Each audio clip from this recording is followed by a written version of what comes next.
こんばんは。読んだ本について語る本のひととき。ラジオ感覚でゆっくり聞いていってください。今回は今年最初の購入本とどうしてもおすすめしたい一冊を詳しく紹介していきます。今月の購入本は全部で14冊でした。それでは早速紹介していきます。まず1冊目は原田マハさんの盤上に咲く。昨年の3月に出版された単行本です。この後詳しく紹介したいんですが、この本は世界の宗像と呼ばれた日本が誇る版画家宗像志功の人生を描いた物語です。ゴッホに憧れて版画家となるまでの道のりや人柄について妻の視点で描かれています。もう早速読みまして、これは買ってよかったです。もう読みながらも読んだ後も、もっと早く読めばよかったと後悔しながら、読んでよかったと満足しきりの一冊です。2冊目も原田マハさんで、風神雷神ユピテルアイオロス。こちらも難しそうという理由で読んでいなかったんですが、盤上に咲くがとっても好きだったので、もう読もうと手に取ってきました。あらすじを読む限り、もう原田マハさんらしさがプンプンの作品ですね。この小説で描かれている風神雷神図屏風について、昨年の12月から来月2月まで羽田空港の第3ターミナルに日本美術の翼羽田展として俵屋宗達の模写を作成した小型光琳の高精細複製品というのが展示されているそうなんです。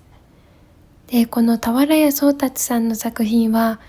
京都国立博物館にあって、今年の4月から6月まで公開されるそうです。なかなか行けないかもしれないんですけど、こうやってね、調べてみる機会ももらえるから、原田マハさんの小説って好きなんですよね。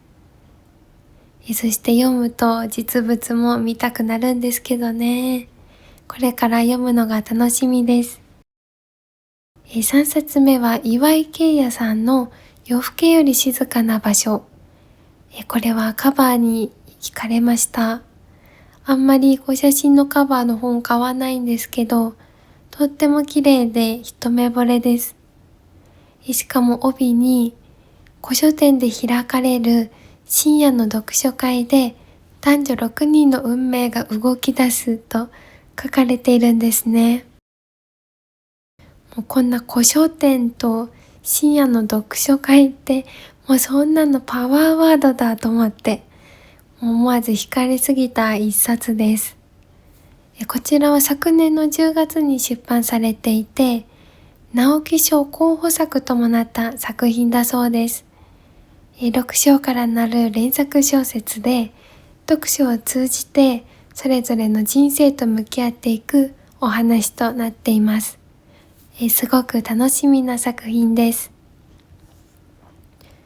4冊目は寺地春菜さんの水を縫う。この作品は6章からなる連作短編小説です。裏面には男なのに女らしく母親父親だからそんな言葉に立ち止まったことのあるすべての人へ送るすがすがしい家族小説と書かれていまして読んでみたいなと思いました。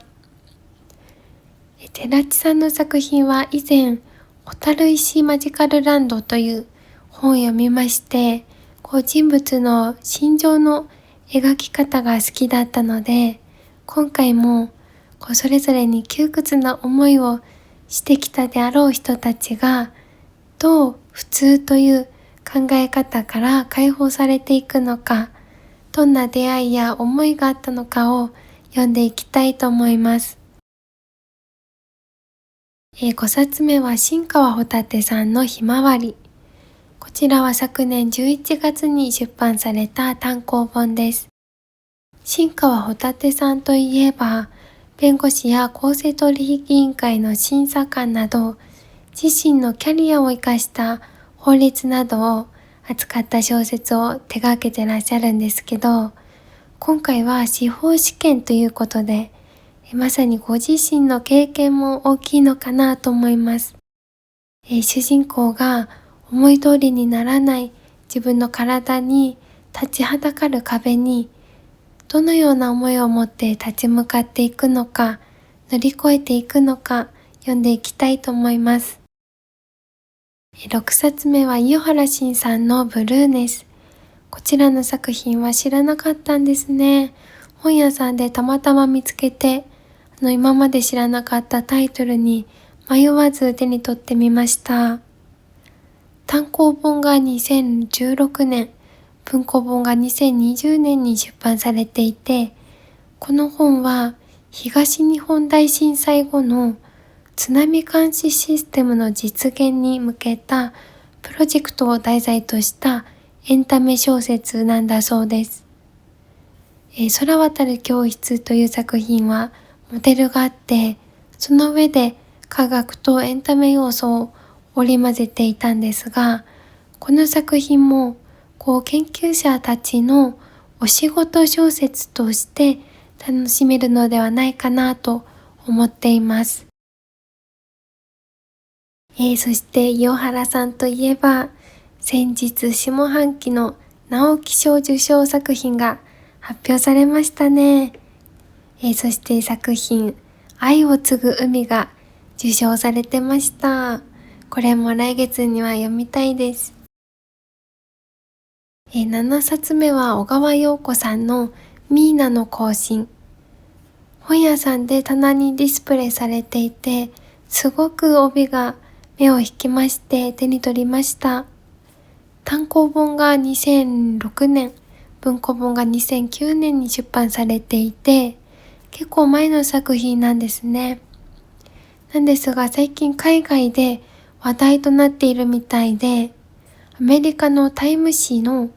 2024年の必読書100冊に選出されたそうです。ミュンヘンオリンピックの年でもある1972年頃を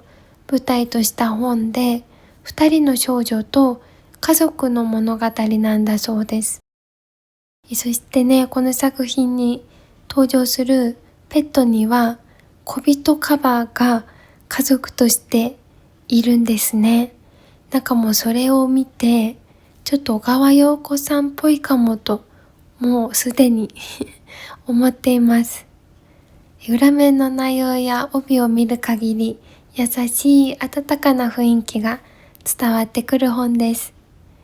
そしてこの本の中には、ところどころにカラーの挿絵が入っているんですけど、それがね、またすごく可愛いんですよ。飾りたいぐらい。今、小川陽子さんの作品を少しずつ読んでいこうと思っているので、すごく楽しみです。8冊目は伊坂幸太郎さんのペッパーズゴースト。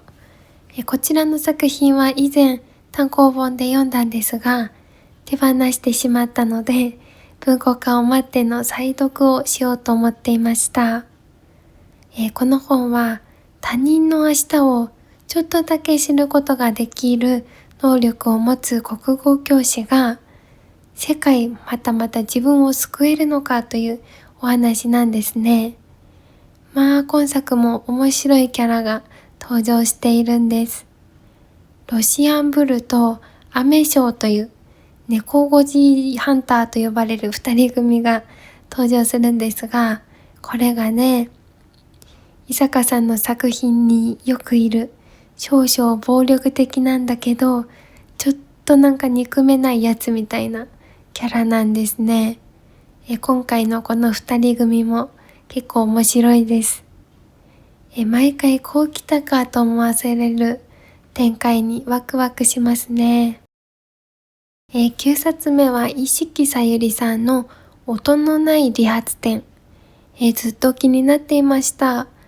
昨年の10月に出版された単行本です。この本は、ろう学校理髪科を卒業し、自分の理髪店を開業した祖父の半生を、作家デビューした孫のツバメが描くという3世代にわたる思いを紡いだ物語です。この本は著者の一色さんのおじいさまをモデルとされた実話なんだそうですね。一色さんの作品は私は今回初めて読みます。そしてろう者の方のお話も初めて読むので、そのご家族との関わり方などを含めて、また知らなかった世界を読めるのが楽しみです。10冊目は村山由佳さんのプライズ。もう気になってね、結構これ予算オーバーしたんですけど、買うかどうかしばらく棚の前で悩んでましたが、とうとう買いました。この作品はベストセラー作品になり、映像化もされ、本屋大賞も取ってきたのに、直木賞が取れない、正当な評価がされない、何としてでも認めさせてやると、直木賞に情熱を注ぐ作家さんのお話です。もうこういう作家さんとか、選考の舞台裏とか、そういうのって読みたくなりますよね。で、著者の村山さんは実際に星々の船という作品で、2003年に第129回直木賞を受賞されていますので、この直木賞を取るということについて、選考の舞台裏などは、リアルな世界が見られるんだろうなと期待大です。11冊目は宮下奈人さんの羊と鋼の森。こちら文庫本が2015年に出版されていて、2016年の本屋大賞を受賞されています。本屋さんで見かけてふんわりと優しそうな雰囲気を感じたのと、調律師という仕事が気になりました。小説でいろんなお仕事のお話を知れるのって楽しいんですよね。読み終わったらぜひ映画も見てみたいと思っています。12冊目は津村菊子さんのこの世にたやすい仕事はない。こちらもお仕事小説の連続短編小説です。2015年に出版されていて、2015年度芸術選奨新人賞文学部門の受賞作品です。裏面のあらすじを見たんですが、もう本当にね、マニアックなお仕事が書かれていて、惹かれましたね。一日コラーゲンの抽出を見守る仕事や、隠しカメラを使った小説家の監視、そして循環バスのニッチなアナウンス原稿作りなど、もう気になりすぎるお仕事がたくさん書かれていました。お仕事や転職を通してどんな思いが綴られているのか楽しみです。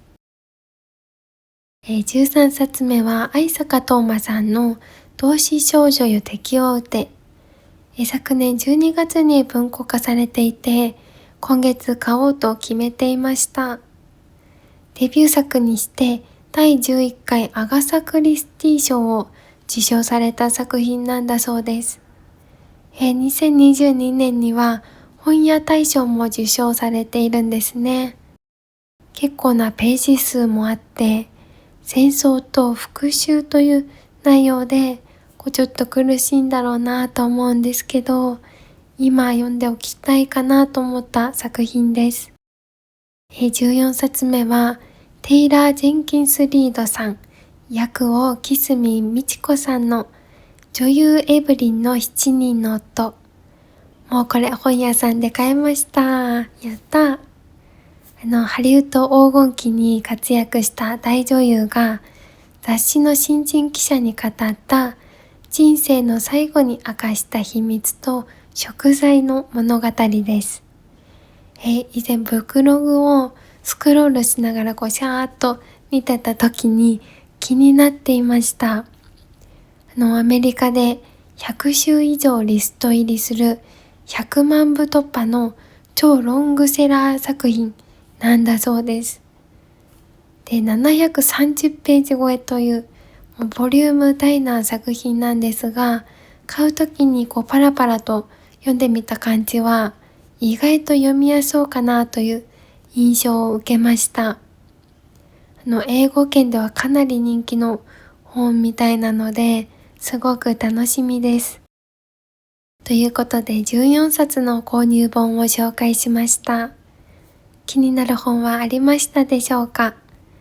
皆さんの新年最初の購入本や読み始めた本など、ぜひコメントで教えていただけると嬉しいです。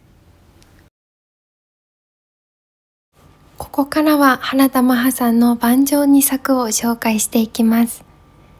1枚の板と1枚の彫刻刀でいかにして世界の宗方と呼ばれるまでになったのか、その半生に引きつけられっぱなしでした。そしてこの本の中で語り手となっている妻の千代さんもまたひたむきで一生懸命な素敵な人でした。少し内容に触れながらこの本の魅力を3つに分けて紹介したいと思います。まず1つ目は、もう何と言ってもこの宗像志功という人物その人と芸術にかけた情熱です。青森の貧しい家庭に生まれ育ち、家計を助けるために働いていた宗像は、唯一の楽しみであり、希望は絵を描くことだったんです。で、ある日、白樺という雑誌でゴッホの絵を見て、世界が一変するんですね。で、独学で絵を描き続け、やがて絵で身を立てることを夢見るようになります。朝も夕も毎日毎日絵を描き続け、周りからは変わり者だとか絵バカと生やされて、一心不乱に描き続けたんですね。で、結婚してからも東京で下宿して描き続けるも、画材を買うお金もなく、着手で遠近法などが難しく、憧れたゴッホのような油絵を描くのは難しかったんですね。しかし定展と呼ばれる作品展に応募すると、一躍名が知られるようになるんですが、何度か入選するもまた落ちてはまた何度も出し続けるんです。そしてついに油絵ではなく、ゴッホが憧れた浮世絵は日本の芸術である。それならば自分はその日本の新しい芸術を版画で作ると決意するんですね。で、この油絵に比べると版画というのは格下扱いされていたそうなんです。で、それでも彼はその道を選ぶんですね。で、宗像さんの目は次第に片目が見えなくなっていくんですが、それでもたとえ両目とも見えなくなったとしても、そしてたとえその末に手をえぐってしまったとしても、描き続けるという覚悟と情熱がもう読んでいて恐ろしいほどに伝わってくるんです。で、宗像さんが版画を作成している描写があるんですが、もうね、その気迫とか熱量に圧倒されます。で、本の最後のページに、びっくりするほどまっすぐで、呆れるほど一生懸命で、心と体の全部をぶつけて書いたとあるんですね。もうまさに読んでいてその通りだなと感じて、もうびっくりするくらいそのまっすぐさと一生懸命さに溢れているんです。もう全身で感情を表現するような人で、圧倒的なもう熱量と全身全霊ってこういうことなんだなと感じさせられる宗像さんのこの人物描写がとても良かったです。そして2つ目の魅力は千代さんという妻の存在です。この千代さんは学校を卒業後、看護師として働いていて自立した人だったんですね。で、二人が初めて出会った時の宗像さんの絵を見た千夜さんの感想が面白くて、わちゃわちゃむちゃくちゃはちゃめちゃ、これが風景？どこが？と言ってて、もう一枚めくってみるとやっぱりめちゃめちゃ、もう一枚めくってぐちゃぐちゃみたいな感じで、もうさっぱりわからないっていう印象だったんですね。この絵といい人といい宗像さんという人は千夜さんにとってものすごく強烈な印象だったんですね。で、二人は後に結婚して子供も生まれるんですが、絵を描く仕事だけでは妻と子供を養うことができないと、安定するまでは待っててほしいと宗像さんは一人で東京へ行くんです。で、その間も千夜さんは一人で子育てをしているんですが、もう待てども待てどもお迎えに来てくれなくて、もうついにしびれを切らした千夜さんは、どんなに貧しくてもいいから家族で一緒に暮らさせてくださいと訴えるんですね。で、千夜さんはついに押しかけるんですが、自分が家族を支えるつもりでミシンを買って、自分がこれで仕事をすると覚悟を持っていくんです。で、しかし宗像さんは、自分が稼ぐから仕事はしないでくれと言うんですね。で、一方の千夜さんもその覚悟をとって分かったと言うんです。でもだったら宗像さんも絵描きの妨げになるような他の仕事はしないで絵だけを描いてくれと言うんですね。で、絵描きだけの仕事ではもう本当に貧しくて、雑草、道端に生えているタンポポとか大箱とかを食べるような食卓だったんですが、それでも必ずこの人は絵だけでやれるようになるから、それまでの辛抱だって思っているんですね。もうこんなに信じ続けてくれる人がいるってどんなに幸せかと思いましたよ。もうその後版画で少しずつ名が売れてくるんですが、千夜さんはその間40年もの間いつでも描けるようにと墨をすり続けていたんです。で、この本の最後の章では千夜さんが宗像さんにかける言葉や思いが書かれているんですが、もうとにかく力強くて、出会ってから今に至るまでずっとこの人についていくと決めた千夜さんの覚悟が綴られているんです。で、この人あっての宗像さんだったんだろうなと感じずにはいられませんでした。これまでどんな苦労があってもこの人は必ず成功する、この人には版画がなくてはダメなんだと一番に理解している人で、信じ続けてくれた人でもあるんですね。そして何があっても自分がいなくてもこの人には版画を作り続けてほしいという思いにもう涙が溢れて止まりませんでした。きっと千夜さんは妻というだけではなくて、宗像さんの創作の欠かせないパートナーでもあったんですね。が自分にできる精一杯で支え続けてた人でした。そして3つ目の魅力は宗像志功と出会った人たちです。宗像さんが妻子供を置いて東京に出た時、家に住まわせてくれた松木万次という人がいるんですね。彼は裕福な家庭の出だったんですが、彼もまた油絵を描き、後にフランスへと渡るんです。で、宗像さんとは友人でありライバルでもありという関係だったんですが、とってもね面倒見のいい方で、千夜さんと子供が宗像さんを追って上京してきた時も空き部屋に住まわせてくれて、生活に困っているのを見てさりげなく本にお金を挟んでその本を渡したり、で、奥さんも子供が明日をも迎えられないかもしれないという病になった時も、その当時すごく高価だった氷を買ってきてくれたり、宗像さんが版画で名を挙げた時も、